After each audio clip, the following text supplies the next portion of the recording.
सो सबसे पहली बात यह है कि जैसे कल मैंने आपको समझाया था और बताया था कि डेवॉप्स जो है, डेवॉप्स आप क्या करेंगे और बेसिकली इसका एंड रिजल्ट क्या है। बोलने का मतलब क्या है कि अगर आप कोई कोर्स पढ़ रहे हैं तो आपको पता होना चाहिए कि इसका आउटकम क्या होगा।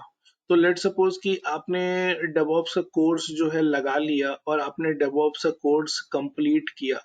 सो कंप्लीट करने के बाद आपने, जब आपने अपना डेवऑप्स का कोर्स कंप्लीट कर लिया, तो what kind of understanding you should B gaining, आपको क्या अंडरस्टैंड होना चाहिए और इसका आउटकम क्या है। डेवऑप्स का कोर्स खत्म होने के बाद इसका आउटकम क्या है, और आउटकम क्या है, और मोटा मोटा अगर बोले कि डेवॉप्स इंजीनियर बेसिकली करते क्या है, तो एनी आइडिया बेसिकली कि डेवॉप्स इंजीनियर जो है वो करेंगे क्या, what DevOps engineer will be doing once you do your course. Let's suppose you get inside a team which is the DevOps team and you are going to work as a DevOps engineer in that team. So how do you see that, means like what will be the expectation from you going inside a DevOps team, और आखिर एक DevOps engineer जो है वो करता क्या है, तो what A DevOps engineer do inside a DevOps team. ठीक है। तो कल जैसे हम लोगों ने ऑलरेडी कुछ कुछ चीजों पे बात करी थी, कोई क्वेश्चंस रहेगा तो बताइएगा, I will try to explain as well. ठीक है। तो सबसे पहले जो है कि डेवॉप्स की जरूरत क्यों पड़ी ये हम समझेंगे। तो यहाँ पर बेसिकली, और डेवॉप्स के अंदर जो है हम बेसिकली फोकस करते हैं एसडीएलसी के ऊपर। डेवॉप्स जो है इसमें हम फोकस क्या करते हैं, सॉफ्टवेयर डेवलपमेंट लाइफ साइकिल के ऊपर। ठीक है। तो पहले के टाइम पे सॉफ्टवेयर डेवलपमेंट लाइफ साइकिल के अंदर दो मॉडल्स होते थे। एक मॉडल होता था किसका, वाटरफॉल मॉडल, जो कि हम पहले से यूज करते थे। तो यहाँ पे वाटरफॉल मॉडल के अंदर में मल्टीपल फेजेस होते थे। अगर हम बात करेंगे फेज वन की, तो फेज वन जो है वो बेसिकली कैसा रहता था कि रिक्वायरमेंट गैदरिंग का फेज रहता था। आप रिक्वायरमेंट बेसिकली गैदर करते थे। रिक्वायरमेंट गैदर करने के बाद phase two was basically goes to planning. Then you basically spend time on planning of the project, कि आपको क्या प्रोजेक्ट को कैसे प्लान करना है, कैसे एग्जीक्यूट करना है। तो प्लानिंग ऑफ द प्रोजेक्ट के ऊपर टाइम जाता था। Phase 3 was basically to develop the high level diagram, HLD, HLD बोलते हैं, high level diagram and low level diagram।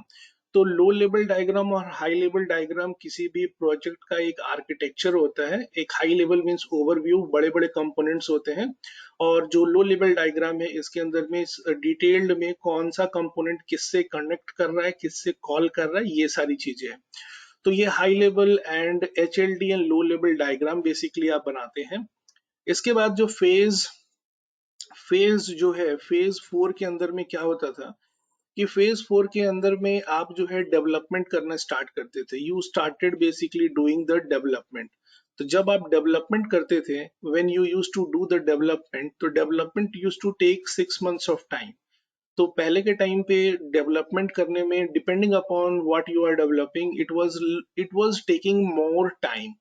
तो फेज 4 में डेवलपमेंट करा, फेज 5 के अंदर में आप लोगों ने फिर उसकी टेस्टिंग करी। तो टेस्टिंग करी और फेज 6 में टेस्टिंग करने के बाद इसका डिप्लॉयमेंट होता था। और इसमें बहुत सारा टाइम जाता था कि मान लीजिए आप जो टेस्टर है वो बेसिकली टेस्टिंग करते थे। तो प्रॉब्लम पहले क्या था कि पहले के टाइम में जो डेवलपर थे ना, जो डेवलपमेंट करते थे, तो they use to develop monolithic applications. तो मोनोलिथिक एप्लीकेशन का पैटर्न डेवलपमेंट का था, मीन्स जो वो एप्लीकेशन डेवलप करते थे, it was a kind of monolithic application guys. ठीक है। तो वहां पर जब मोनोलिथिक एप्लीकेशन डेवलप करते थे, तो मोनोलिथिक एप्लीकेशन में टाइम ज्यादा जाता था। जब डेवलपर ने डेवलप कर लिया, डेवलप करने के बाद उसको क्या करते थे कि वो टेस्टर को पास करते थे। तो उन्होंने डेवलप कर लिया over a period of 6 months. Then they use to get, then they use to do the testing. Tester जो जब टेस्ट करता था, it takes its own time to write the test cases. तो पहले क्या होता था कि डेवलपर ने अपना टाइम लिया कोड लिखने में, कोड को फिर वो क्या करता था, मैनुअली कंपाइल करता था, मैनुअली कोड को कंपाइल करता था। आपने बहुत सारी जगह पे देखा होगा कि they use to compile it manually. तो कोड को मैनुअली कंपाइल करने में टाइम और भी लगता था। और उसके बाद फिर जब कंपाइल करने के बाद जब इनका कोड सक्सेस हो गया तो they use to pass the code to the tester. तो वो टेस्टर को बोलते थे कि ठीक है अभी कोड हो गया है, नाउ यू टेस्ट। तो tester was again taking its own time, tester test करता था। और उसके बाद इसको जब पूरा कोड मिलता था then he use to start writing the what he use to start writing the test cases. तब ये टेस्ट केसेस लिखता था। टेस्ट केसेस लिखने के बाद टेस्ट केसेस क्या होता है कि जो डेवलपर कोड लिखता है उसके अगेंस्ट में सम टेस्टिंग्स होते हैं, तो वो डेवलपर जो है टेस्ट केस भी लिखता है। तो दो तरह के टेस्ट केसेस होते हैं, एक टेस्ट केसेस होते हैं जो डेवलपर लिखता है, एक टेस्ट केसेस होते हैं जो कि टेस्टर लिखता है। तो टेस्टर ने अपना टेस्ट केस लिखा, टेस्ट करने के बाद इस कोड को टेस्ट किया और उसके बाद इसमें बग निकला। तो बग जब निकला तो क्या होता था कि ये जो बेसिकली एप्लीकेशन, ये काफी बड़ा एप्लीकेशन होता था। It was basically of 500 lines और more than that, so 50,000 lines का कोड ऐसा होता था। तो ही they use to take lot of time. तो डेवलपर ने कोड लिखा, फिर टेस्टर के पास आया, टेस्टर ने कोड को टेस्ट किया, बग निकला, again he repeated the code to the development. ठीक है, डेवलपर को वापस कोड आया, डेवलपर ने कोड फिक्स करके वापस दिया टेस्ट को। फिर this process keeps on going. तो ये जो टू एंड फ्रो प्रोसेस था between developer and tester, it was very very big and it is also consuming lot of time. तो यहाँ पर जो प्रॉब्लम लग रहा था, पेन पॉइंट जो था ना, कि lot of time was taking. तो जब किसी भी प्रोजेक्ट को प्रोडक्शन तक, क्योंकि आपका आउटकम कब है, जब जब ये डिप्लॉयड होगा, डिप्लॉय होगा पहले लोअर इन्वायरमेंट पे। तो डिप्लॉयमेंट आप पहले लोअर इन्वायरमेंट में करते हैं, you will deploy the code to development server. Development में करने के बाद आप इसको प्री प्रॉड पे करोगे, you will deploy the code on pre prod and then you will deploy the code on prod. ठीक है, लाइक दिस। तो डेवलपर ने अपना टाइम लिया, टेस्टर ने अपना टाइम लिया, टेस्टर ने बग निकाला। तो टेस्टर को प्रॉब्लम क्या होता था कि टेस्टर वाज नॉट प्लान्ड। सो जब डेवलपमेंट होता था तो tester was not a part of, tester was not in continuous touch with the development team. Tester और डेवलपर दोनों साथ में काम नहीं करते थे। तो टेस्टर को कोई भनक नहीं था कि डेवलपर क्या डेवलप कर रहा है। So this practice was causing lot of time था। and time was basically what, कि time जो था, it's basically time to market को hamper कर रहा था। जो प्रोडक्ट डिलीवरी थी, टाइम टू मार्केट को हैम्पर करता था। तो प्रोडक्ट डिलीवरी बेसिकली कहीं ना कहीं अफेक्ट हो रही थी, प्रोडक्ट डिलीवरी को अफेक्ट हो रही थी। और ये लो लेवल एम्प्लॉयज को पता नहीं चलता। लो लेवल एम्प्लॉयज बोले तो डेवलपर्स, टेस्टर, ऑपरेशंस वाले, सपोर्ट वाले, इनको इसका जो हीट है ना, heat they don't use to get it. Heat किसको पता चलता था? पीओ, जो प्रोडक्ट ओनर है, जो भी बंदा प्रोडक्ट ओनर था उसको पता चलता था, because he is responsible for the product owner, is responsible for doing the delivery of the product. इसको प्रोडक्ट का लाइफ साइकिल चलाना है। तो किसी भी प्रोडक्ट को किसी भी प्रोडक्ट को मार्केट में जाने में काफी टाइम लगता था। इसने टेस्टिंग कर ली, टेस्टिंग करके बग निकाला, बग वापस गया, इसने फिक्स किया, वापस टू एंड फ्रो होने के बाद let suppose they finally settle to some point. तो उसके बाद वो क्या करेंगे कि एप्लीकेशन को डिप्लॉय करेंगे डेवलपमेंट सर्वर के ऊपर में। डेवलपमेंट सर्वर में डिप्लॉय होने के बाद the application will go to pre prod and then pre prod होने के बाद वो एप्लीकेशन जाएगा प्रॉड पे। जब ये एप्लीकेशन प्रॉड में रन होगा, जब आपका एप्लीकेशन प्रोडक्शन में रन होगा, तब ये basically will be accessed by the whole world and then it will basically generate revenue for you. Okay, ऐसा ही होता है, राइट? आप कोई सॉफ्टवेयर बनाते हो तो सॉफ्टवेयर जो है वो आपका जो सॉफ्टवेयर है वो आपका अर्न कब करता है? अर्न सॉफ्टवेयर तभी करेगा, जैसे कि मैं मान लेता हूँ नेटफ्लिक्स। नेटफ्लिक्स जो सॉफ्टवेयर है, नेटफ्लिक्स जो एप्लीकेशन है, वो प्रोडक्शन में रन हो रहा है तभी वो अर्न कर रहा है। So people are getting subscription and Netflix is generating revenue on that. Netflix is तब जाके नेटफ्लिक्स का रेवेन्यू आ रहा है। तो पहले के टाइम में जब वाटरफॉल मेथड था सॉफ्टवेयर डेवलपमेंट यूज करने का, तो बहुत ज्यादा टाइम लग रहा था। It was quite a irritative process. All the team, development team, operations team, testing teams were three different entity. तो ये तीन लोग सेपरेट काम करते थे। Developer was different, developer is from different team, he is sitting somewhere else. Tester is from different team, he is sitting somewhere else, and then operation is somewhere else. Condition इतना खराब था कि मान लीजिए मैं एक कंपनी की बात करता हूँ, मैं एक कंपनी की बात करता हूँ एयर इंडिया। तो एयर इंडिया ने क्या किया है, एयर इंडिया को कुछ प्रोडक्ट चाहिए, तो भी एयर इंडिया खुद से डेवलप तो करेगा नहीं, so he will look for vendors.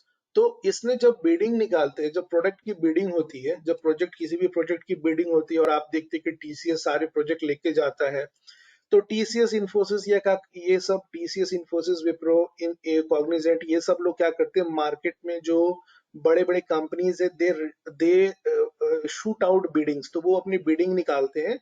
तो एयर इंडिया ने क्या किया कि इसका जो डेवलपमेंट अप्रोच, मतलब जो डेवलपमेंट का काम है, so he has given to let suppose Infosys. इसने इन्फोसिस को क्या किया, बोला कि मैं डेवलपमेंट का part who will do, Infosys. ये प्रैक्टिस आज भी चलता है, ऐसा नहीं कि ये प्रैक्टिस आज नहीं चलता। इसने डेवलपमेंट का काम इन्फोसिस को दे दिया, इसने टेस्टिंग का काम विप्रो को दे दिया।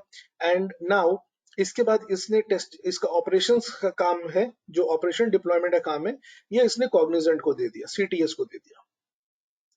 अभी क्या होता था कि तीनों अलग अलग कंपनी की तीन अलग अलग टीम एक प्रोडक्ट के ऊपर काम कर रही है। इन्होंने अपना काम किया, they have created the product, इन्होंने फिर टेस्टिंग को दिया, इनको दिया, फिर इन्होंने अपना टाइम लिया, टू एंड फ्रो होते रहा। तो यहाँ पे सेंस ऑफ रिस्पॉन्सिबिलिटी नहीं थी। तो डेवलपर बोलते थे हमने अपना कोड लिख दिया, बस हमें और क्या चाहिए, हमारा काम हो गया, हमारा काम हो गया, हमने कोड लिख दिया। टेस्टर बोलता है कि हमने कोड को टेस्ट कर लिया, हमने, और ऑपरेशंस वाले बोलते हैं कि हमने इसको डिप्लॉय कर दिया। ठीक है, डिप्लॉय कर दिया। अभी कोड डिप्लॉय हो गया डेवलपमेंट इन्वायरमेंट में, फिर उसको हम प्रोपोगेट करेंगे प्री प्रोडक्शन इन्वायरमेंट में, और उसके बाद हम प्रोपोगेट करेंगे इसको प्रोडक्शन इन्वायरमेंट में। तो कोड जो है वो हमारा लोअर इन्वायरमेंट से हायर इन्वायरमेंट के तरफ जाता है। ठीक है, तो ये जो प्रोसेस था, ओवरऑल प्रोसेस में बहुत ज्यादा टाइम जा रहा था, इफर्ट्स जा रहा था, resources were going. People use to do mail, email email खेलते थे लोग, और ईमेल ईमेल चलता रहता था। तो क्योंकि ये तीनों टीम अलग बैठती थी, तीनों टीम अलग बैठती थी, तीनों टीम का एक दूसरे के साथ कोई भी कनेक्ट नहीं है। They use to connect via email. Call का भी जो शेड्यूल रहता था, that was not very frequent calls, very less calls kind of things.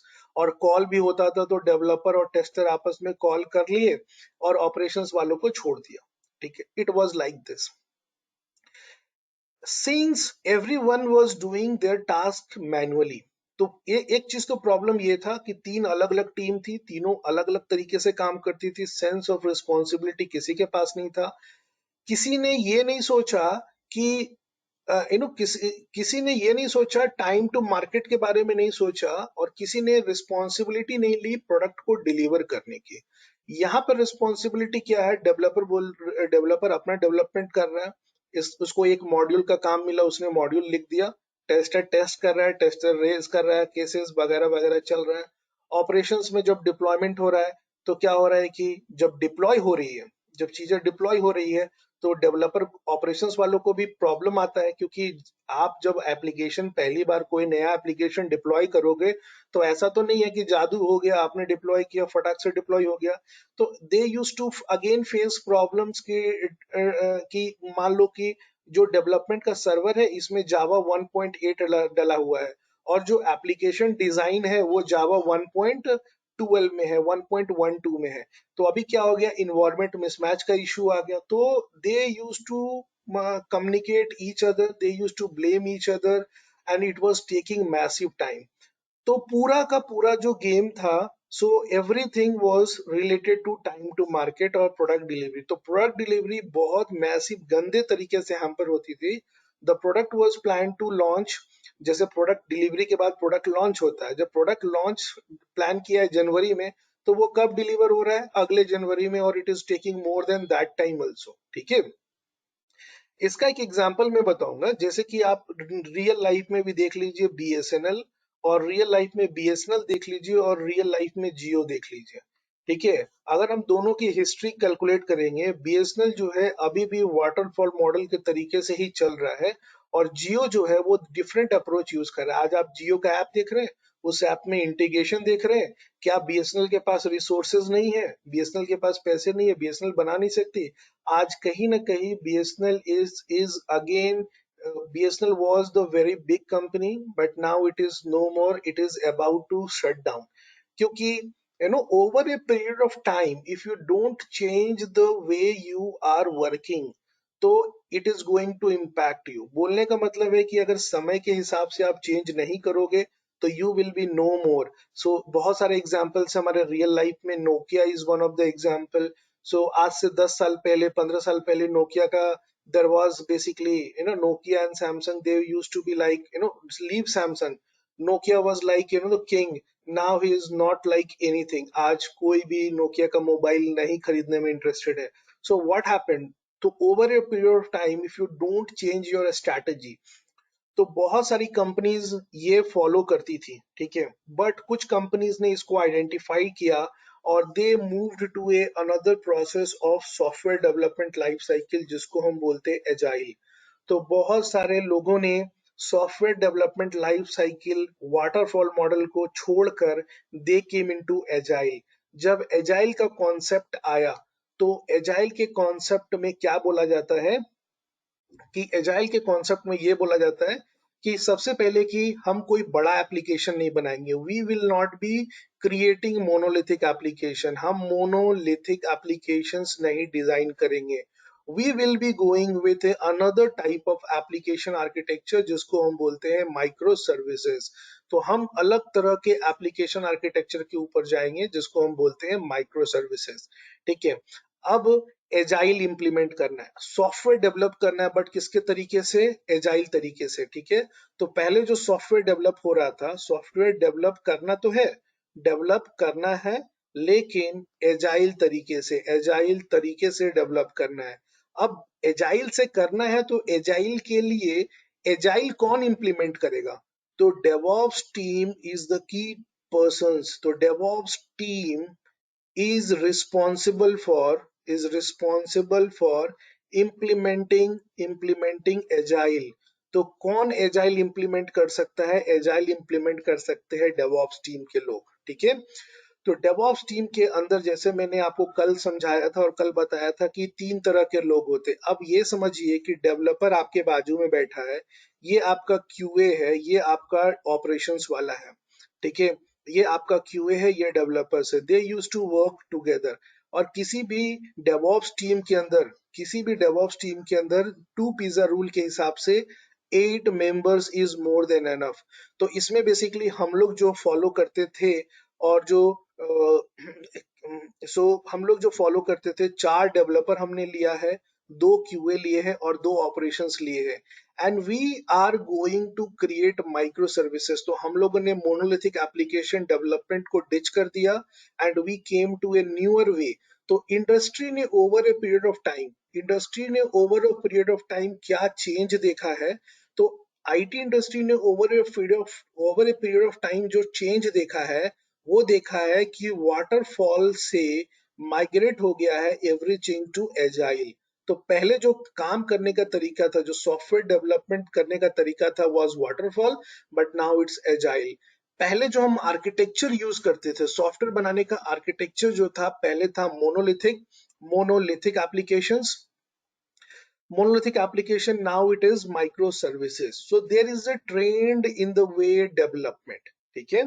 तो ये 2 बहुत बड़े चेंज है आईटी इंडस्ट्री के अंदर में, जिसके कारण से आज डेवऑप्स टीम की जरूरत है. ठीक है. अभी हम ये स्ट्रेंथ के साथ काम करेंगे, 4 डेवलपर, 2 क्यूए और 2 ऑपरेशनल इंजीनियर के साथ काम करेंगे. Now the responsibility of delivering the product is with DevOps team. तो ये बेसिकली मेरी डेवऑप्स टीम है. डेवऑप्स टीम का मेरा यहाँ पर 8 लोगों का स्ट्रेंथ है. Now the responsibility of getting the product in production. मुझे कुछ नहीं पता, मुझे ये पता है, मैं प्रोडक्ट ओनर हूँ, मैंने एक डेवऑप्स टीम लेके आई, मैंने बोला तुम्हें जो चाहिए वो मैं दूंगा. I want my application live. My application I want my application live in production ASAP. तो मुझे मेरा एप्लीकेशन लाइव चाहिए प्रोडक्शन में एसएप, ताकि डिलीवरी जल्दी हो, प्लस कंपनी रेवेन्यू कमा सके. तो पहले हमारा एप्लीकेशन लाइव आता ही नहीं था, बहुत टाइम लगता था, इट वाज मैसिव. तो स्ट्रैटेजी में कहीं ना कहीं चेंज आया, और now every single IT company, और हमने कल एक चीज और बताई थी कि every single IT company, basically all the product companies now are using agile way of developing. तो जैसे कि मैं कोई एक एग्जांपल लेता हूँ, जैसे कि आप यहाँ पे सब लोग आई थिंक जो भी हैं, तो एक ऑर्गेनाइजेशन का मैं एग्जांपल लेता हूँ, लेट सपोज कि जीएस लैब, एक एग्जांपल लिया मैंने GS lab. GS lab now they are doing what, they are creating a micro services. तो वो क्या कर रहे हैं, माइक्रो सर्विसेज बनाते हैं, मोनोलिथिक एप्लीकेशंस नहीं बनाते, and they are using agile to implement it. तो ये लोग एजाइल मेथड यूज करते हैं फॉर सॉफ्टवेयर डेवलपमेंट। तो agile method for software development, हमें इन दो टर्म को, मींस एजाइल और माइक्रो सर्विसेज, ये आज का बैकबोन है, ठीक है, आज के बैकबोन है। आज के टाइम में डेवलपर्स को चाहिए कि they should be capable of creating micro services rather then working on monolithic application. monolithic application architecture is no longer accepted and no longer in trend also। ठीक है, तो ये चीजें हो गई। पहले के टाइम पर क्या होता था कि हम लोग, और अभी इसको डिफरेंस देखेंगे, कि जब हम वाटरफॉल मॉडल यूज करते थे तो डेवलपर क्या करता था, developer use to compile the code manually. तो डेवलपर क्या करता था, इसको कोड को मैनुअली कंपाइल करता था, हर बार वो मैनुअली कंपाइल कर रहा है। अगर कोड को उसको कोड में उसने 10 बार चेंजेस किए तो उसको 10 बार कंपाइल करना होगा। अगर कोड में उसने 20 बार चेंजेस किए ना, if a developer is making changes in the code 20 times, you have to compile 20 times। अभी प्रैक्टिकली इम्पॉसिबल है कि कंपाइल करने में जो टाइम लगता है वो अलग है, प्लस एक बंदा कितना बार कंपाइल करेगा, how many times you need to compile it. तो developer use to compile the code manually, tester used to perform the testing manually. Tester जो टेस्ट करते थे वो भी मैनुअली करते थे, और जो ऑपरेशंस वाले थे, ऑपरेशंस इंजीनियर्स थे, वो क्या करते थे, डिप्लॉयमेंट भी मैनुअली करते थे। They use to do the deployment manually. तो जो तीनों ट्रेड के लोग हैं, developer use to compile the code manually, tester used to manually test the application, and operations people they use to deploy the application manually। ये बहुत बड़ा pain point था, ठीक है। मैं अगर आपको बोलूं कि मेरे मेरे कोड में, let suppose this is my source code, और मेरे सोर्स कोड में 5 डेवलपर काम कर रहे हैं, सो 5 डेवलपर्स आर देयर। हर डेवलपर ने क्या किया कि यहाँ पर 5 बार 5 चेंजेस किए, इस डेवलपर ने कोड में 5 चेंजेस किए, इस डेवलपर ने कोड में 5 चेंजेस किए, इस डेवलपर ने कोड में 5 चेंजेस किए, इस डेवलपर ने भी कोड में 5 चेंजेस किए। तो जब सारे डेवलपर्स कोड में चेंज करेंगे, the code need to be compiled how many times, the code need to be compiled multiple times. तो एक बंदा कोड को कंपाइल करते करते थक गया, ठीक है। तो manually code compilation was taking more time. तो पहले तो वाटरफॉल मॉडल, एक ऊपर से मैनुअल काम करना, manual compilation, manual testing, manual deployment was headache. तो waterfall model was basically time to market, it was like late of delivery of the product। manual was one of the key things। तो जब agile आया तो agile में क्या बोला जाता है, इसका सीधा सीधा एग्जाम्पल है। एजाइल में बोला जाता है कि अगर मेरा developer, if my developer has written 5 lines of code, अगर मेरे डेवलपर ने 5 lines of code लिखा है, so the 5 line of code will be going to GitHub। So the 5 lines of code will be going to repository। From there the code will be compiled today। बोलने का मतलब है कि आज के आज ही मेरा कोड कंपाइल होगा। मेरा कोड यहाँ पर आज के आज, अगर मेरे डेवलपर ने 5 लाइन का कोड लिखा है, the code has to be validated, यानी कोड वैलिडेशन आज ही होगा, कोड कंपाइलेशन आज ही होगा, कोड की टेस्टिंग, ऑटोमेटेड टेस्टिंग आज ही होगी, और कोड को डिप्लॉय आज ही करना है। तो डिप्लॉय आज ही होगा। अब डिप्लॉय आप 3 जगह कर सकते हैं। तो बेसिकली या तो आप डेवलपमेंट सर्वर पे करेंगे, तो सबसे पहले डेवलपमेंट में होगा, फिर प्री प्रोडक्शन होगा, प्री प्रोडक्शन, और फिर प्रोडक्शन होगा। तो इस तरीके से तो आईटी ने क्या देखा, एक चेंज देखा। So now you see this model of working and you see this model of working। So there is a drastic change in the way they work. अभी क्या होगा, this developer has given a small task, he has given a small task, इसको small task मिला है, task number 1 इसके पास है, T1 इसके पास है, T2 है, T3 है, इसको छोटा छोटा टास्क मिल रहा है. So he is doing that task and he is basically pushing the code to the source code. तो यहाँ पर इसका source code है रह रहा है. So he is pushing the source code to GitHub and once he push it, तो इसने अगर 5 ही लाइन का कोड लिखा है, there is no problem. 5 line का कोड वैलिडेट होगा, कंपाइल होगा, टेस्ट होगा, डिप्लॉय होगा डेवलपमेंट इन्वायरमेंट में. Means every day there is a delta change in the code. So every day there is a delta change in the deployment. तो हर दिन deployment क्या हो रहा है, आगे जा रहा है. It's a progressive delivery. हर दिन क्या हो रही है कि आपका एप्लीकेशन जो है वो ग्रो हो रहा है, धीरे धीरे बढ़ रहा है, प्रोग्रेसिव डिलीवरी. अभी क्या होगा, इसको छोटा कोड लिखना ज्यादा आसान है. मैं इसको बोलूंगा कि भैया तुम एक काम करो, एक प्रोजेक्ट है 100 मॉड्यूल्स का, एक प्रोजेक्ट है जिसमें 100 मॉड्यूल्स हो, तुम डेवलप करो. अब 100 मॉड्यूल डेवलप करने में, टेस्ट करने में, रिक्वायरमेंट गैदरिंग करने में इसको कितना टाइम लगेगा, तो he might and up taking 6 to 8 months और ओवर अ ईयर. बट मैं इसको क्या बोलूंगा कि एक बड़े प्रोजेक्ट में 100 मॉड्यूल्स है, मैं उसको डिवाइड कर दूंगा छोटे छोटे मॉड्यूल्स में. Now I want him to deploy, now I want him to work on a smaller module. तो मैंने उसको बोला कि छोटे मॉड्यूल पे काम करो. इसने छोटे मॉड्यूल पे काम करा. मेरा छोटा जो फीचर है, जो फीचर है वो मेरा लाइव है डेवलपमेंट इन्वायरमेंट में. फिर दूसरा कंज्यूम करेगा, ये दूसरे पे काम करेगा, दूसरा मेरा फीचर ऐड होगा. ठीक है, एक एग्जांपल के तरीके से समझेंगे गाइस, कि मान लीजिए कि मेरे डेवलपर को एक कैलकुलेटर बनाना है. So he wants to make a calculator. कोई बहुत बड़ा प्रोजेक्ट नहीं, छोटा सा प्रोजेक्ट है, कैलकुलेटर बनाना है. कैलकुलेटर के अंदर में 4 मॉड्यूल्स है. तो ऐड एक है, एक सब्सट्रैक्शन है, एक मल्टीप्लीकेशन है, एक डिवीजन है. ठीक है, मैं क्या करूंगा, अपने टास्क को डिवाइड कर दूंगा बिटवीन 4 डेवलपर्स. तो my 4 developers, developer number 1 will work on addition, developer number 2 will be add on subtraction module, developer number 3 will work on multiplication, and developer number 4 will work on division module. Everyone will write his code, he will push the code here every day. So before he leave for the home, his duty कि जो भी इसने बनाया है वो यहाँ पे post कर दे. तो ये पोस्ट करेगा. ही डोंट, तो हमने यहाँ पर क्या किया है, we have automated the code compilation process को ऑटोमेट करके रखा है. हमने कोड टेस्टिंग के प्रोसेस को ऑटोमेट करके रखा है. We have automated the code deployment process.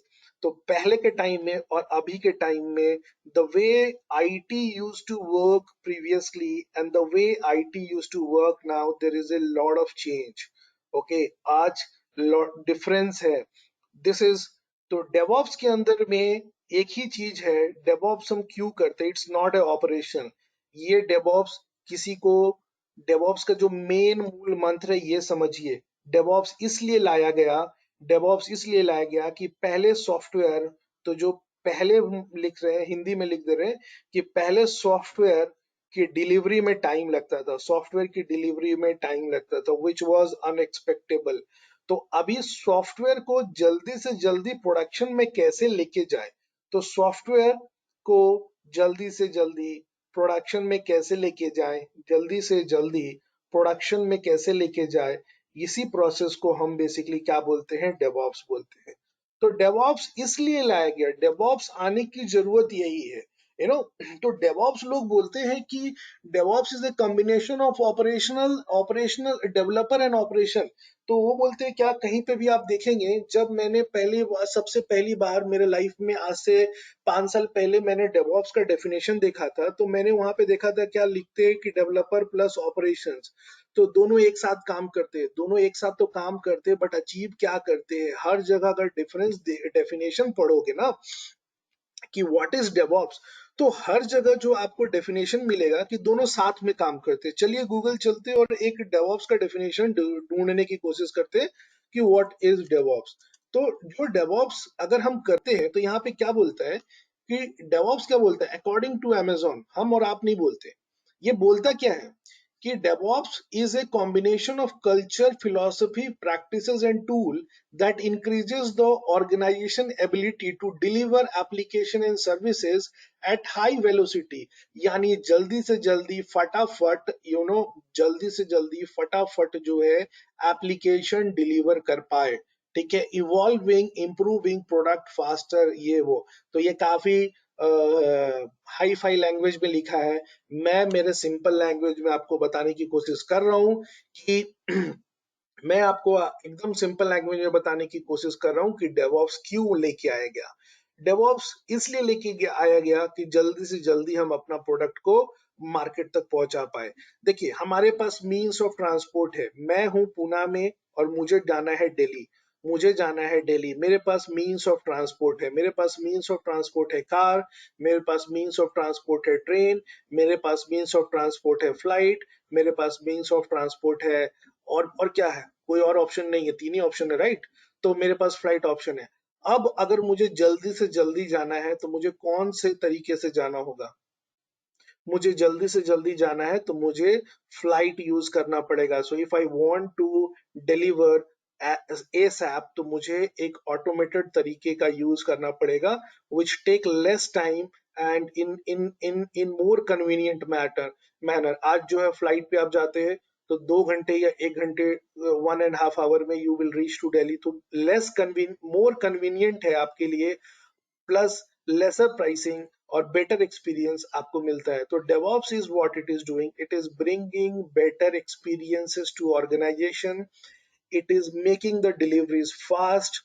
ठीक है, or it is making the companies more aggressive toward delivering that product। आज जो companies बहुत aggressive है, और खासकर DevOps किस companies के लिए है? ऐसी companies जो customer facing companies है। customer facing companies बोले तो ऐसे applications जो customer daily basis पे use करते हैं, जैसे Flipkart, Swiggy, Zomato, ये सारे, मतलब these kind of applications are highly exposed to the users। ये यूजर एक्सपीरियंस के ऊपर है। ठीक है, अगर मान लीजिए कि आपने यहाँ पर स्विगी का ऐप यूज कर रहे हैं, आप स्विगी का ऐप यूज कर रहे हैं, जोमेटो का यूज कर रहे हैं, उस ऐप में कुछ प्रॉब्लम है, पेमेंट नहीं हो पा रहा, तो कितनी जल्दी आप उसको इंप्लीमेंट करेंगे चेंज को? तो with in few hours you will see the code has revised. Developer ने कोड को वापस ठीक किया, वापस से कंपाइल होगा, प्रैक्टिस कंपाइल होगा, टेस्ट होगा, डिप्लॉय होगा और जाके प्रोडक्शन में डिप्लॉय हो जाएगा। तो this is all automated process. हमने मैनुअल कंपाइलेशन को, मैनुअल टेस्टिंग को, डिप्लॉयमेंट को हमने यहाँ पे मिटिगेट कर दिया। पहले के टाइम पे जो मैनुअल प्रोसेस था, manual was too much, manual was one of the biggest problem. Second was time to market, तो मैनुअल के कारण डिलीवरी इंपैक्ट होती थी, प्लस ब्लेम गेम, एक दूसरे को ब्लेम करना, एक साथ काम नहीं करना। Everyone used to nobody used to take the accountability. किसी के पास अकाउंटेबिलिटी नहीं थी, सबके पास इंडिविजुअल काम बांटा हुआ था। Now these all guys have the accountability। तो आज के डेट में जो DevOps टीम है, they are responsible for, अभी मुझे लगता है 3 लोग मिल गए तो और कुछ नहीं चाहिए। अगर डेवलपर आपके बाजू में बैठा है, आप टेस्टर है, आपको कुछ फंसा, आप डेवलपर को बोल सकते हैं। अगर डेवलपर दिल्ली में बैठा है, आप पुणे में बैठे हैं, तो आप ईमेल भेजेंगे, ईमेल उसको जाएगा, वो देखेगा, उसको मन करेगा तो रिप्लाई करेगा, फ्राइडे इवनिंग में बोलेगा छोड़ना, मंडे को रिप्लाई करते हैं। So that is how the things were working earlier, but now it's not the case। Now it's not the case. पहले के टाइम में डेली स्टैंड अप नहीं होता था, आज के टाइम में डेली बताना है कि कल मैंने क्या किया, आज मैं क्या करूंगा, मैं किसी प्रॉब्लम में फंसा हूं क्या। अगर आप प्रॉब्लम में फंसे तो कोई बात नहीं, आपको हेल्प मिलेगा। So the work of scrum master is to identify the potential bottleneck in the process. तो स्क्रम मास्टर का काम क्या है कि आइडेंटिफाई द प्रोसेस बॉटलनेक। ठीक है, अभी यहाँ पर बहुत सारे लोग बोल रहे हैं, बहुत सारे लोगों के माइंड में माइंडसेट होता है। ठीक है, माइंडसेट होता है कि डेवऑप्स में करेंगे क्या। तो डेवऑप्स में आपको क्या है, पूरा ऑटोमेट करना है। ऑटोमेट इस तरीके से करना है कि अगर मेरे डेवलपर ने 5 लाइन का कोड लिख के अपने लैपटॉप से पुश करा, तो कोड कंपाइल होना चाहिए, टेस्ट होना चाहिए, पैकेज होना चाहिए, डिप्लॉय होना चाहिए कहाँ, डेवलपमेंट एनवायरनमेंट में minimum. So work of the DevOps engineer is to work closely. The work of the operational engineer inside, which is a DevOps engineer. Operational engineer जो है वो भी DevOps engineer है. The work of that DevOps engineer is to make sure that he should be creating the pipeline. He should be maintaining the pipeline. He should be doing the modification to the pipeline whichever is required, whatever the project is looking for. जैसा project है उसके हिसाब से pipeline बनाए. अगर Python based project है तो अलग तरीके से टूल्स यूज होंगे. अगर जावा बेस्ड प्रोजेक्ट है तो अलग तरीके से टूल्स यूज होंगे. पाइथन डॉट नेट है तो अलग तरीके से प्रोजेक्ट टूल यूज होंगे. ये सारी चीजें होती है. और पहले के टाइम में क्या होता था कि सो बहुत सारे प्रॉब्लम्स थे पहले के टाइम में. सर्वर्स वेयर अनमैनेज्ड, तो we don't have that much time, we don't have that kind of tools available जहां पर हम you know scalability, elasticity and high availability, fault tolerance, ये सब की बातें करते थे. बट आज के डेट में वो नहीं है. We have hell lot of tools. तो टूल्स का काम क्या है? टूल्स का काम है ऑटोमेट करने में हेल्प करना. क्योंकि इंसान को 10 बार कंपाइल कर सकता है, 20 बार टेस्ट कर सकता है. अगर 100 बार टेस्ट करना है एक दिन में तो इंसान करेगा क्या? नहीं करेगा. आपको 100 बार डिप्लॉय करना है एक ही एप्लीकेशन को, आप नहीं करोगे. No one can do 100 deployments in a day. कोई भी मैनुअली नहीं कर सकता. ठीक है. तो आपको क्या चाहिए? ऑटोमेशन चाहिए. You need the tools. तो you are the person who should have that much knowledge so that you can implement these kind of workflow. This kind of workflow is very very important to beat the current market heat.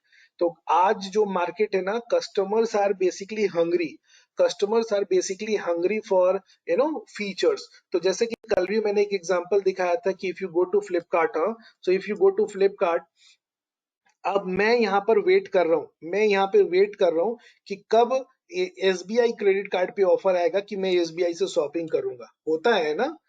You must have also seen this. You know, I know, you must have also seen this. आप बोलते हैं यार मेरे को ये खरीदना है, मेरे पास सिटी बैंक का कार्ड है, मेरे पास एसबीआई का नहीं. ऑफर एसबीआई पे आने दो, देन वी विल बाई.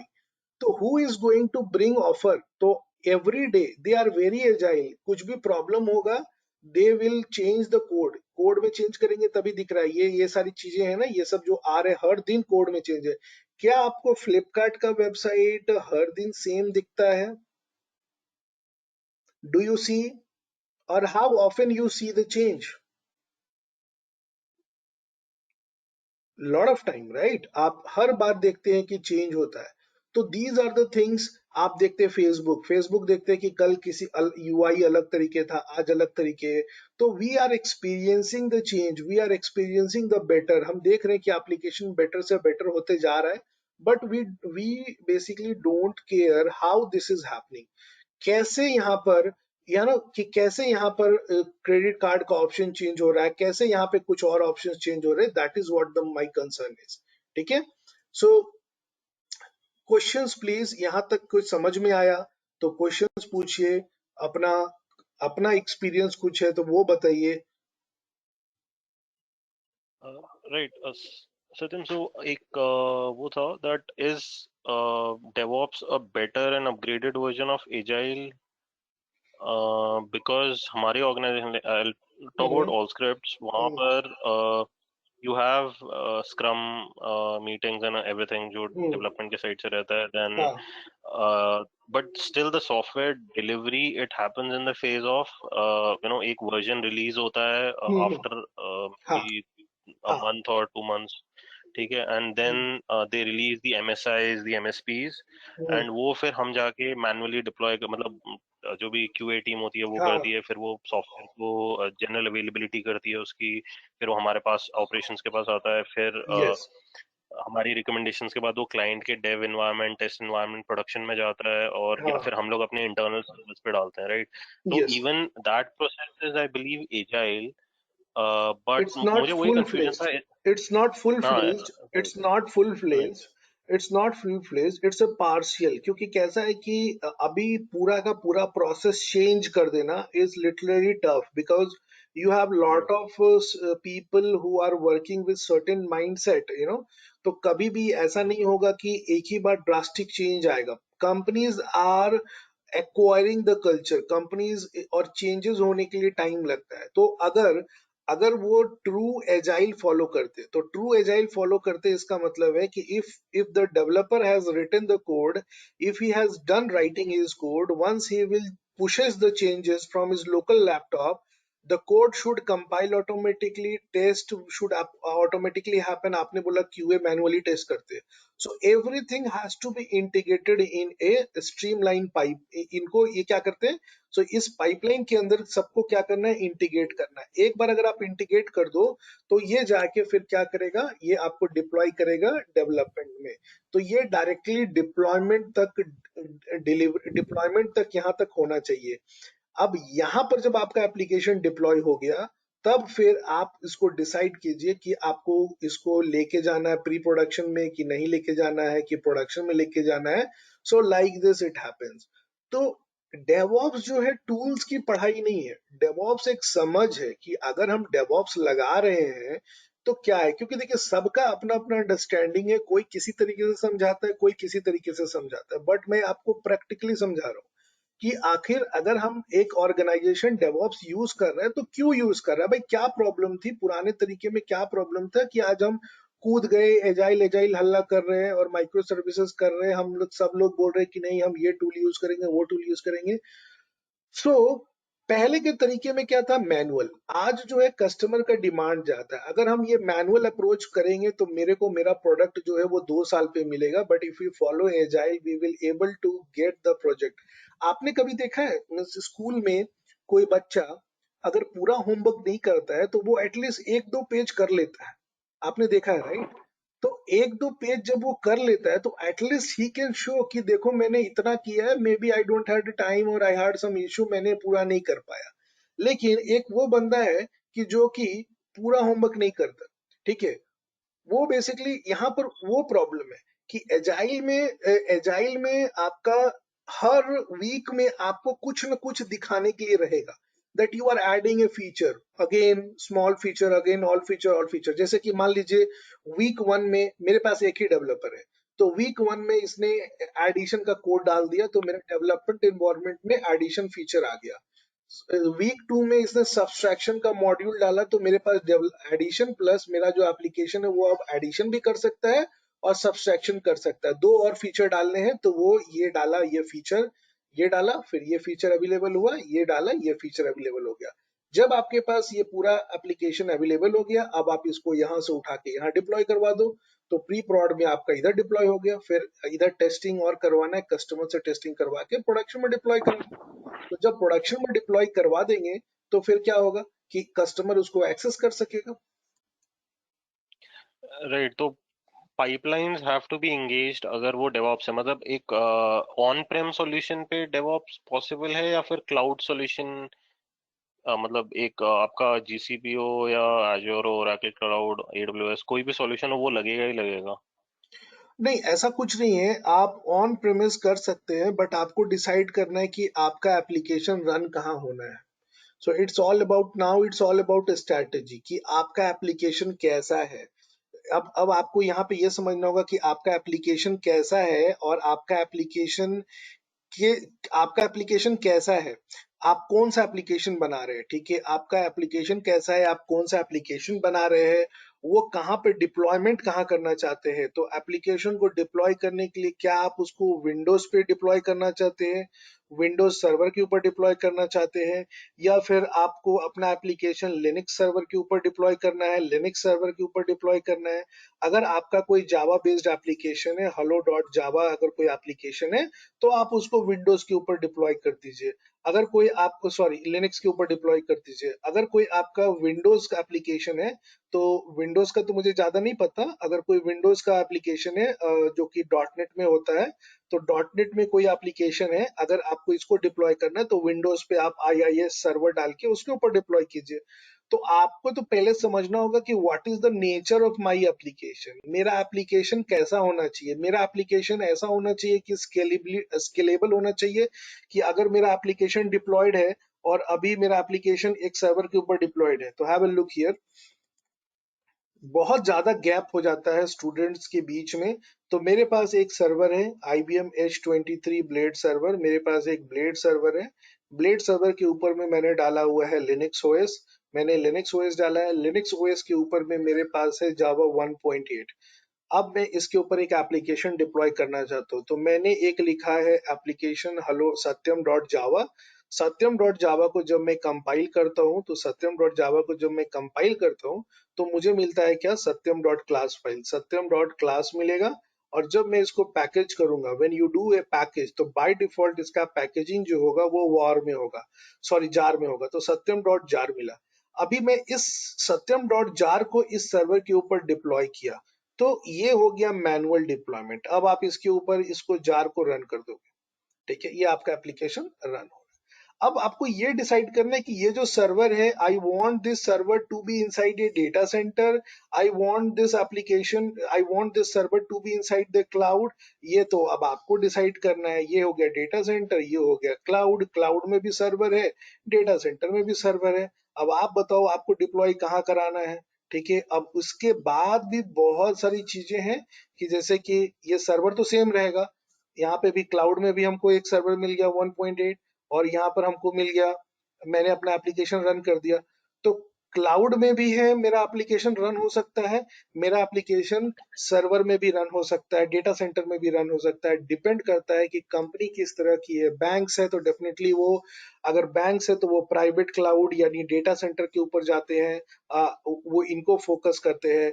बहुत सारी जगह क्लाउड पर डिप्लॉय होता है। तो आपको समझना होगा कि मेरा एप्लीकेशन कैसा है। अगर मेरा एप्लीकेशन, समझिए कि अगर मेरा एप्लीकेशन हमने यहाँ पे डिप्लॉय करके रखा है, मेरा एप्लीकेशन यहाँ डिप्लॉय है, मेरा एप्लीकेशन जो है वो एक बार में 1000 यूजर को हैंडल कर सकता है, 1000 यूजर को हैंडल कर सकता है, 1000 HTTP रिक्वेस्ट हैंडल कर सकता है, मेरा यूजर 1000 रिक्वेस्ट हैंडल कर सकता है। अभी मेरे एप्लीकेशन के ऊपर में 2000 लोग आ जाएंगे, तो क्या होगा, if 2000 HTTP request, if my application will start receiving, shit, if my application will start receiving 2000 HTTP request, तो अगर मेरा एप्लीकेशन 2000 HTTP रिक्वेस्ट आने लगेगा तो मेरा एप्लीकेशन का क्या होगा? Anybody can tell me what happens to my application? अगर इंफ्रास्ट्रक्चर ठीक नहीं होंगे तो स्लो डाउन होना स्टार्ट हो जाएगा। तो इसकी कैपेसिटी है 1000 की और इसको 2000 दे दिए तो क्या होगा, दिस एप्लीकेशन, इसका जो जितना सीपीयू मेमोरी है ना वो सब खत्म हो जाएगा, और ये this server will go down with OOM killed, means out of memory killed. इसका सारा मेमोरी कंज्यूम हो जाएगा और ये जो सर्वर है डाउन हो जाएगा। तो डेटा सेंटर के अगर अंडर आपका ये मॉडल है तो ये जो है ये स्केल नहीं कर सकता।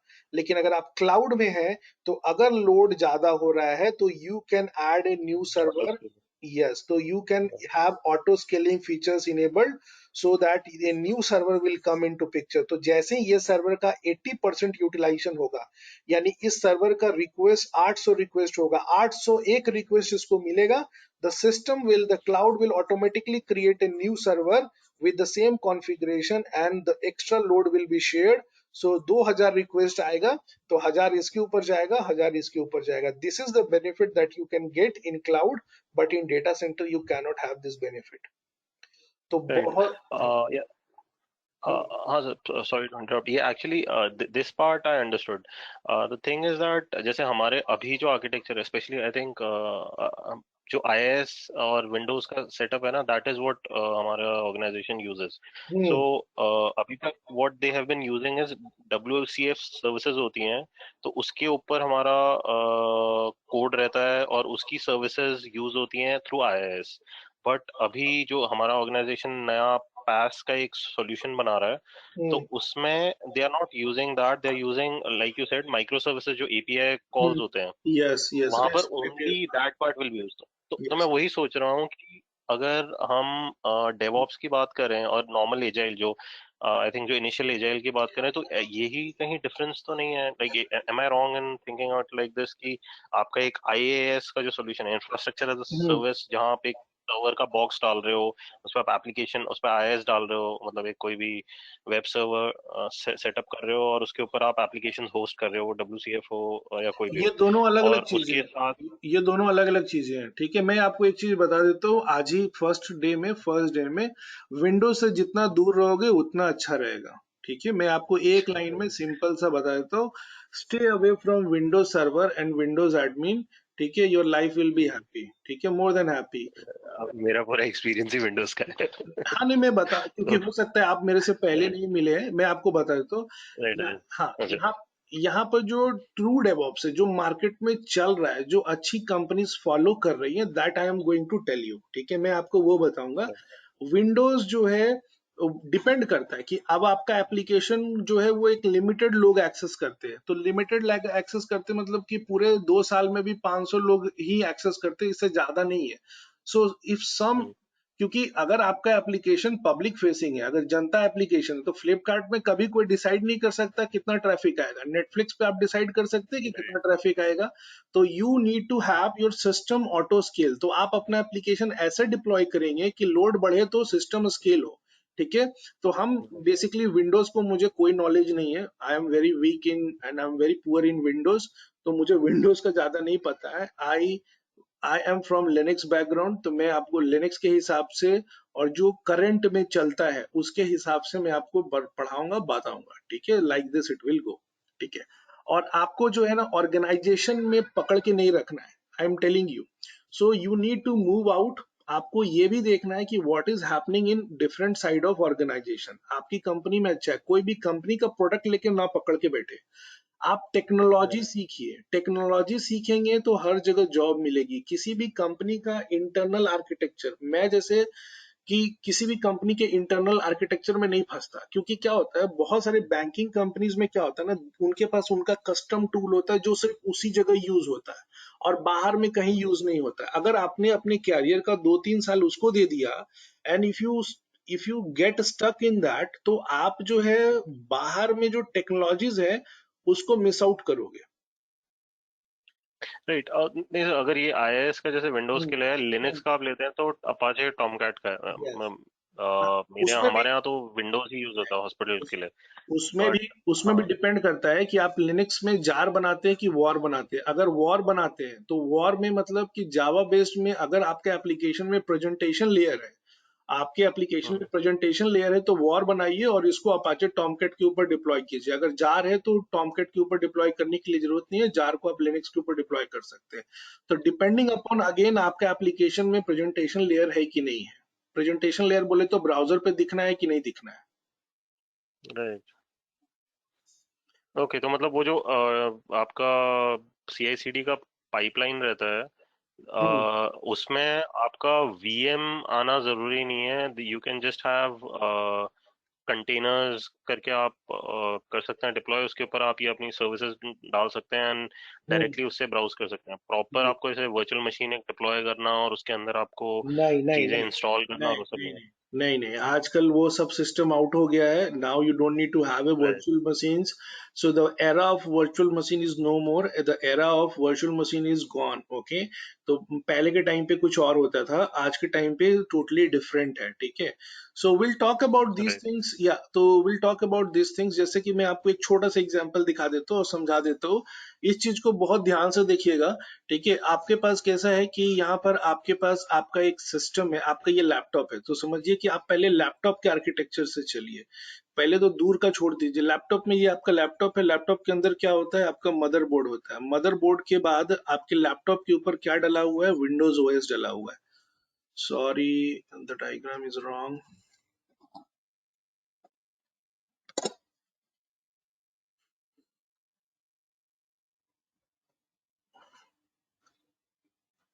शिट।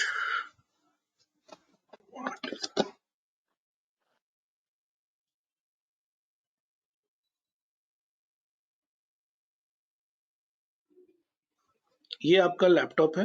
लैपटॉप के अंदर में बेसिकली क्या है, मदरबोर्ड है। मदरबोर्ड, ठीक है, मदरबोर्ड के ऊपर में आप बाकी और लोग सुन रहे, Ganesh,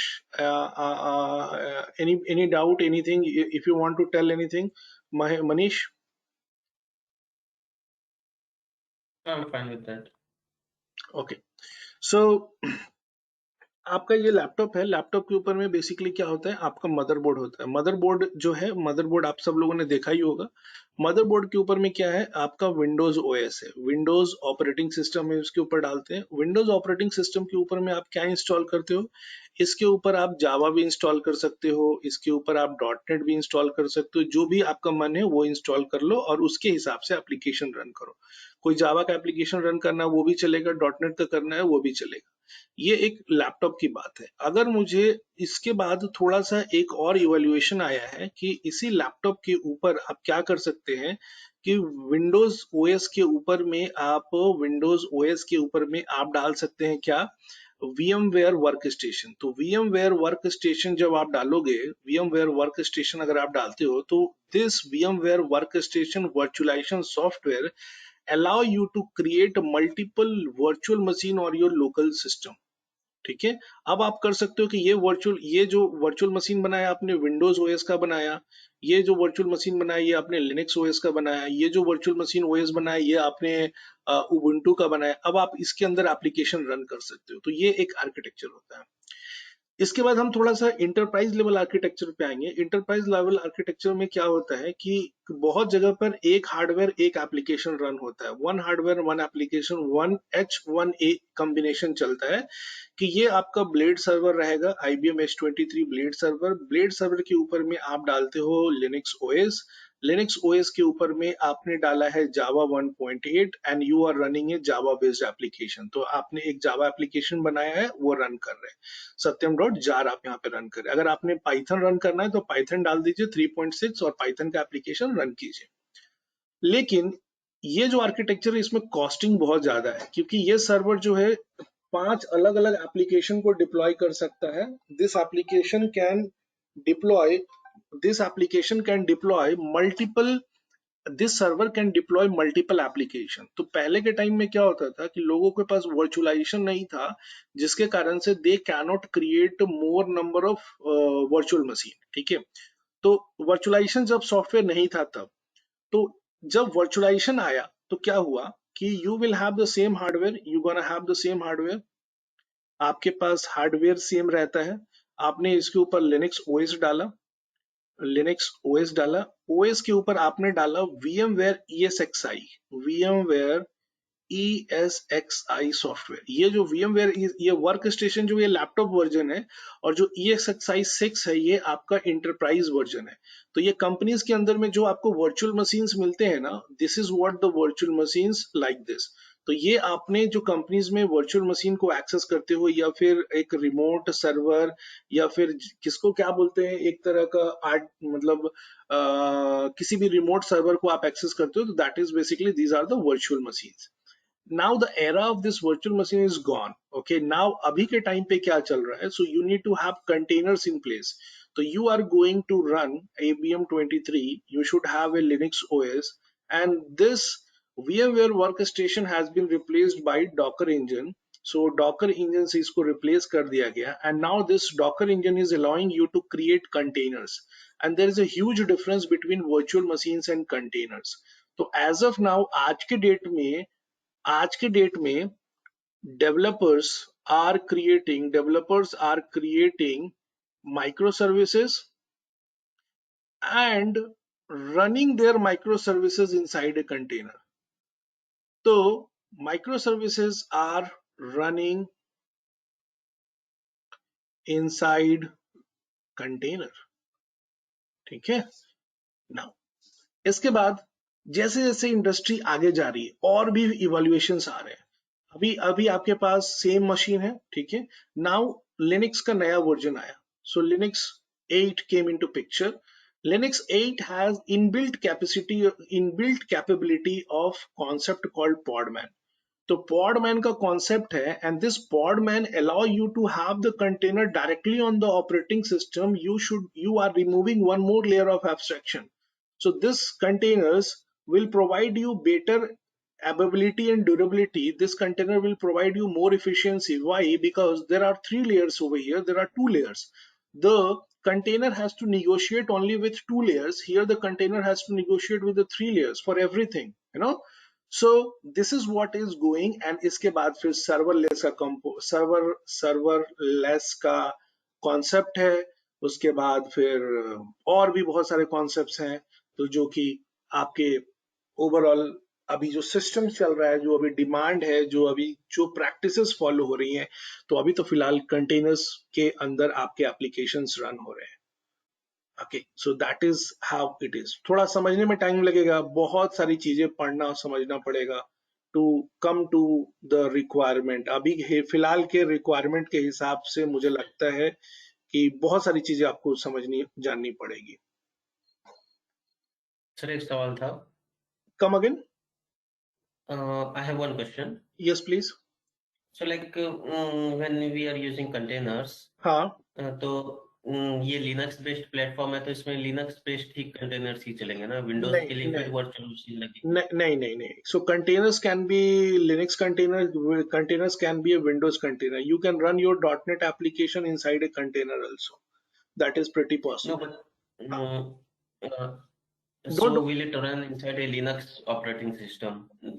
That's not a problem because this container will consist, it will have the necessary libraries and dependencies to run a .NET application. आपने .NET Core भी सुना होगा, राइट? हाँ। .NET में .NET Core के क्या कैपेबिलिटीज है? It is a like platform independent, they say. Yeah, तो फिर you can run your .NET Core application on this container. और आज यही चाहिए as a developer, for you means specifically, मतलब मैं I was not talking to you but in mind I was thinking of you कि as a developers you are supposed to create microservices, and microservices are smaller applications. They are basically doing the RESTful APIs. तो RESTful API से concept पता होने पड़ेंगे सबको। RESTful API में आपका create, read, update, delete जो होता है, HTTP get, HTTP get method, HTTP put method, HTTP put get, ये सारी चीजें आपको पता होनी चाहिए। तो RESTful API मतलब जो माइक्रो सर्विसेज है, बेसिकली करता कुछ नहीं है, बेसिकली किसी से डेटा लेता है, किसी से डेटा देता है। That's how it basically works on. तो ये सारी चीजें ही आज के डेट में है। And when you have micro services running inside containers, then you need to think about containers, how you going to manage the containers, what will be the life cycle of containers. So container life cycle के बारे में think करना होगा। फिर then you should be thinking where to deploy this containers, this server, this particular server should be in data center, this server should be in cloud. Who is going to monitor, who is going to control, how the deployment will happen, what are the various stages involved, what will be the security aspect, बहुत सारी चीजें। oh, I think you understood me what I am trying to tell you, okay? Yeah, and one more question I was having, like what was the concept of bare metal hypervisor? Bare metal hypervisor is, this is called as bare metal hypervisor. This is called as hypervisor. You can call it hypervisor also. This is hypervisor is something on top of your hardware. So we don't have to install Linux on hardware. We can install hypervisor on hardware itself. Yes. तो actually क्या इसमें भी evaluation है कि ये जब software आया ना, तो पहले ये क्या होता था, ऑपरेटिंग सिस्टम के ऊपर इंस्टॉल होता था। धीरे धीरे क्या हो गया, हम इसके ऊपर एक और लेयर घुसा सकते हैं।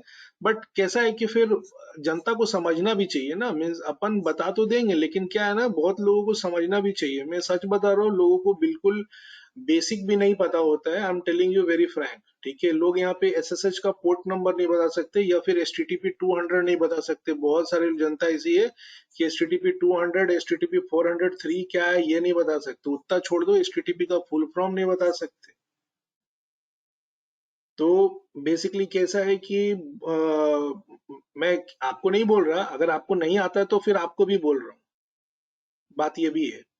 लेकिन मैंने देखा है, there are lot of people, सब लोग एक ही क्वेश्चन लेके आते हैं, सर क्लास लगा लिया, कितने का जॉब मिलेगा। अरे भाई, तुम्हें आता, तुम सीखो तो पहले। और अगर मैं बहुत ब्लंट होके बोलूं तो तुम्हें आता क्या है जो मैं तुम्हें इतना पैसा दूं या फिर तुम्हें जॉब दूं।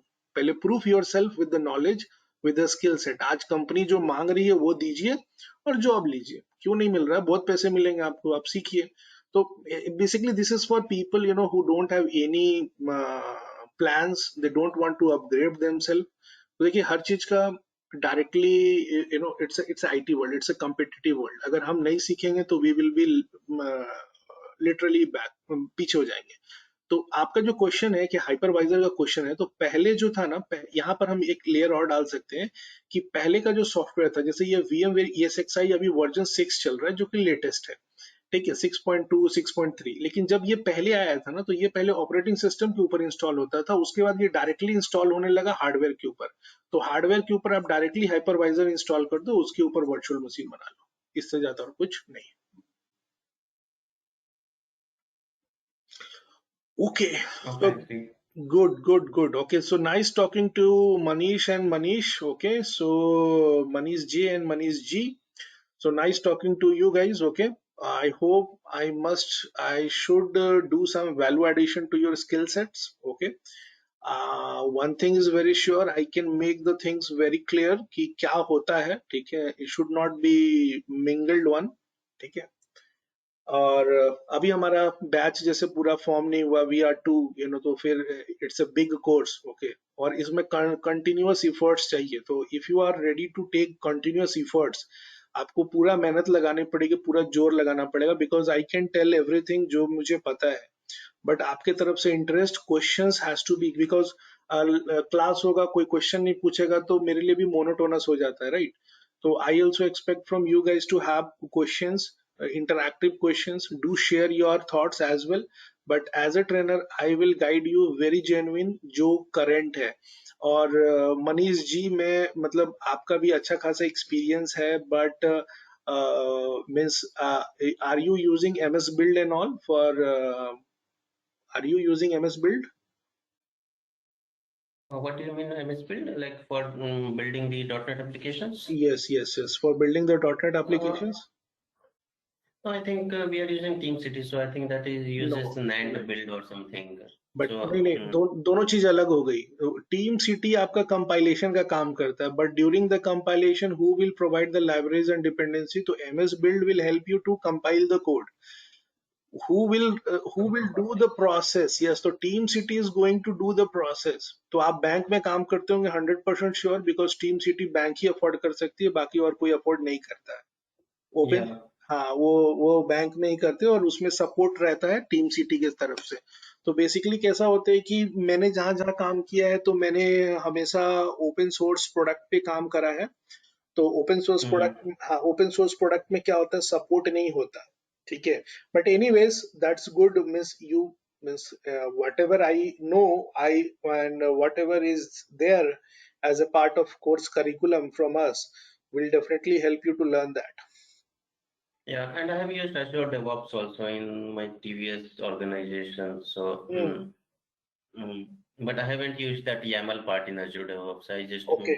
built it using the UI part. नहीं, UI is no longer is requirement now. Everyone, your Azure pipeline has to be in YAML, so you have to write a YAML based Azure pipeline that should basically deploy. तो यहाँ पर कैसा है कि मैं आपको यहाँ पे क्लियर कर देता हूँ कि हम जो डिप्लॉयमेंट करने जा रहे हैं, तो we are going to deploy our application on Kubernetes. Okay, so Kubernetes is now the de facto standard.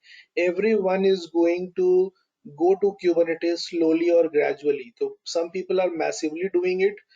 Some people will use it slowly and gradually. Maybe credit suisse will use Redshift. They will use Redshift because Redshift जो Kubernetes का एक enterprise version है. Maybe they will be using Cloud Foundry. तो उसके बहुत सारे Kubernetes open source है, but उसके बहुत सारे भाई है जो पैसे से आते हैं, लाइसेंस वाले। तो bank will use that every time. Satyam, I recently read somewhere about AKS करके Azure Kubernetes. So is that मतलब वो actual Kubernetes का ही है, या फिर is that a version of Kubernetes जो Azure ने build किया है? देखिए, मैं आपको बताता हूँ कि Kubernetes जो है, ये सब तो बेसिकली कैसा है कि आप सब लोग थोड़ा, ठीक है, आप पूछ रहे हैं, अच्छी बात है, मीन्स गुड। तो Kubernetes जो है वो बेसिकली गूगल का था, गूगल ने राइट।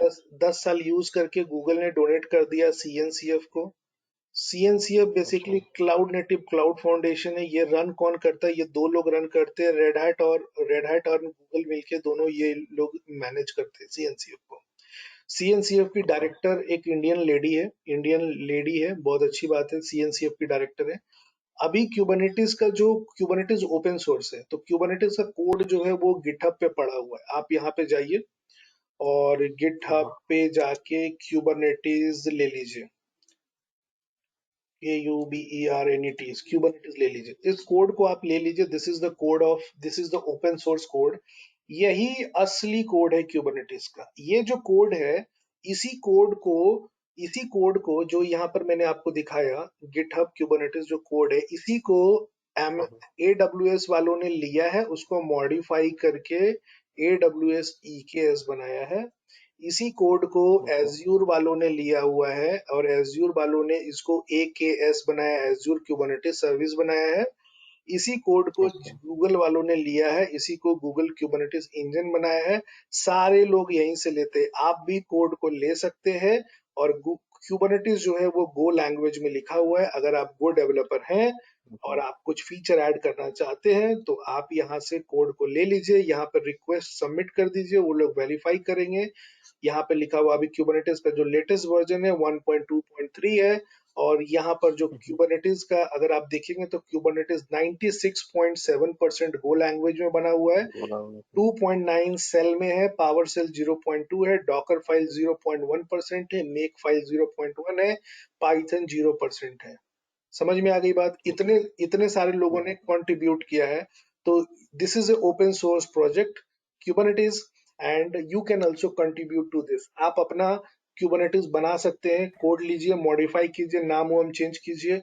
मतलब इतना आसान नहीं है, but I am telling you. Obviously हाँ, कोडिंग का चाहिए ना। अच्छा, सो सितम अभी ऐसा है जैसे मैं और I think Manish Gupta both are from Windows background primarily, so if you can help us with क्या क्या हमें कवर करना पड़ेगा, बिकॉज आई डेवऑप्स वैसे ही इतना वास्ट है तो नहीं नहीं इसमें नहीं, आपको लिनक्स नहीं, देखिए, पूरा कराना। आपको पैनिक करने की कोई जरूरत नहीं है। डोंट वरी ऑन दैट, मैं आपको बता रहा हूँ। आई नो योर मुझे समझ में आया है, ठीक है। आपको सिर्फ मैं जैसे जैसे बताता हूँ, ठीक है, वैसे वैसे चलिए। You will able to understand everything. आपको कुछ भी इंस्टॉल, कुछ भी कॉन्फ़िगर, कुछ भी पैनिक होने की जरूरत नहीं है। जो मैंने बताया इतना समझ में आया, तो आपको समझ, हाँ हाँ। हाँ, तो ये चीजें हैं, ठीक है। देखिए, अपन कैसे है कि अ, अपन कोई, मेरा बोलने का मतलब कैसा है कि मैं कोई अ, अपना ऐसा नहीं है कि अपने को कोई कोर्स पढ़ाना है, ठीक है। आई एम टेलिंग यू, अपने को सिखाना है। क्योंकि लोग बाहर में लोग बोलते हैं, ठीक है। मेरा टारगेट ये नहीं है कि मैं आपको पढ़ा दूं, बैच खत्म कर दूं, हो गया। मेरा टारगेट ये है कि कम से कम पुणे के अंदर 5,000 लोग मेरे को जाने। और बाय गॉड ग्रेस, और मेरा एक और टारगेट है कि every company should have one employ who has been taught with me, ठीक है। तो मेरा ये गोल है, this is what I am teaching for. तो टीचिंग मेरा इंटरेस्ट है, इसलिए मैं पढ़ाता हूँ। अपने कोई कोर्स कंप्लीट, मतलब कि ऐसा नहीं है कि कोर्स स्टार्ट हो गया, चलो खत्म करो। ऐसा मैं अपने हिसाब से पढ़ाता हूँ। मैं आपको सही सटीक करेक्ट चीजें बताऊंगा। Don't worry on that. हाँ सर, नहीं उस सेंस से नहीं, मतलब जैसे अभी हमारा हम्म वीकेंड कोर्सेज रहेंगे ना, हम्म, तो जैसे हमारे पास वीकडेज हैं, तो आपने आई थिंक इनिशियली भी बोला था कि कुछ टाइप का आप वर्क देंगे। आई नो वो आपका डेमोस्ट्रेशन था कैसा, तो उसमें था कि आप अगर कुछ मतलब हमें कवर करने के लिए देते हैं तो we can do it over the weekdays, and फिर वीकेंड में हाँ थोड़ा सा हाँ, एक बेसिक अंडरस्टैंडिंग के साथ हम करेंगे। ठीक है। तो सबसे पहले तो कोई आप, नहीं नहीं, हाँ। सबसे पहले, नहीं, ठीक है, that's fine, that's not good, it's a good one, okay. तो सबसे पहले आप हम्म। सब लोग अपने लैपटॉप में गिट, आपको अपने लैपटॉप में गिट इंस्टॉल करना है। You have to install Git, okay. You have to install Terraform, okay. Git, Java 1.8, Java 1.8, Git Java. You have to install Maven 3.6.9, आपको माविन 3.6.9, जावा 1.8, टेराफॉर्म, और गिट, ये 4 सॉफ्टवेयर आपको अपने सिस्टम में विंडोज के अंदर इंस्टॉल करने हैं। ओके ठीक है, आपको उसके बाद फिर इंटेलिजे आईडी, इंटेलिजे आईडीई, इंटेलिजे आईडी ये होता है, इस तरह की एक इंटेलिजे आईडी होती है जहां पर आप कोड लिखते हैं। ठीक है, तो इस तरह की एक ओके इंटेलिजे आईडी आपको इंस्टॉल करना है, कम्युनिटी वर्जन। तो इंटेलिजे आईडी कम्युनिटी आपको इंस्टॉल करना है, ये एक टास्क है। दूसरा टास्क ये है कि आपको एक विजुअल स्टूडियो कोड डालना है अपने सिस्टम में। आपको विजुअल स्टूडियो कोड डालना है, you have to install VS code in your system. तो वीएस कोड भी, वो पहले से हाँ, वीएस कोड इंस्टॉल करना अगर होगा तो अच्छी बात है। दूसरा है कि आपके पास आपका गिटहब का अकाउंट होना चाहिए, you should have your account on right GitHub. अगर नहीं है तो गिटहब पे अकाउंट क्रिएट कीजिए, गिटहब के ओके गिटहब के ऊपर अकाउंट क्रिएट कर लीजिए। और इसके बाद फिर आपको और इसके बाद आपको, हाँ, आपके पास AWS का अकाउंट है, तो we are going to use AWS, हम लोग AWS के ऊपर करेंगे। तो यू डू, मतलब आपको AWS का अकाउंट आपके पास होना चाहिए। ओके ठीक है, एंड AWS में EC2 इंस्टेंस हम कैसे बनाते हैं, how to create a EC2 instance on AWS, अगर ये नहीं आएगा तो I will tell you, but आपको अकाउंट यहाँ पे बना लेना है। तो ये थोड़ा सा बेसिकली प्रेप वर्क है जो आप यहाँ पर कवर अप कर सकते हैं। हाँ, आपको अपने तरफ से जैसे कि कुछ पढ़ना है तो यू डू, 1 सेकेंड,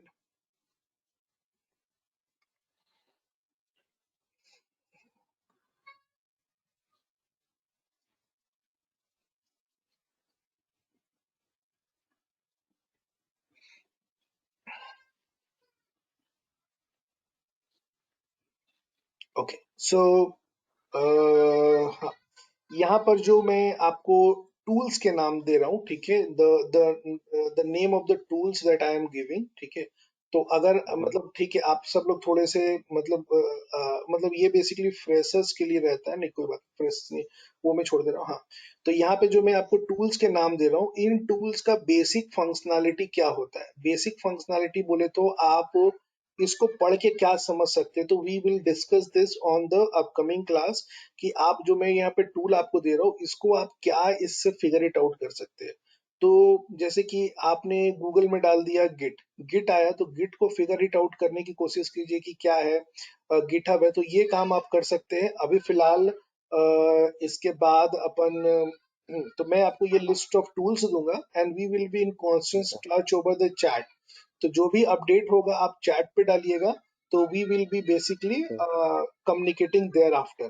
तो अभी कैसा है कि इतना मोर देन एनफ है, एंड फिर देखते हैं। Sure you both knows each other, Manish and Manish? नहीं okay okay, no problem, that's fine, it's all right, you know, miss होता है, ठीक है।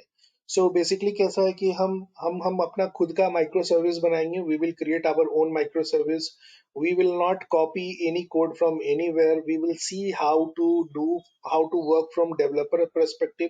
हमारे पास एक डेवलपर भी है, तो you can correct me if I am wrong, because we are not a developer.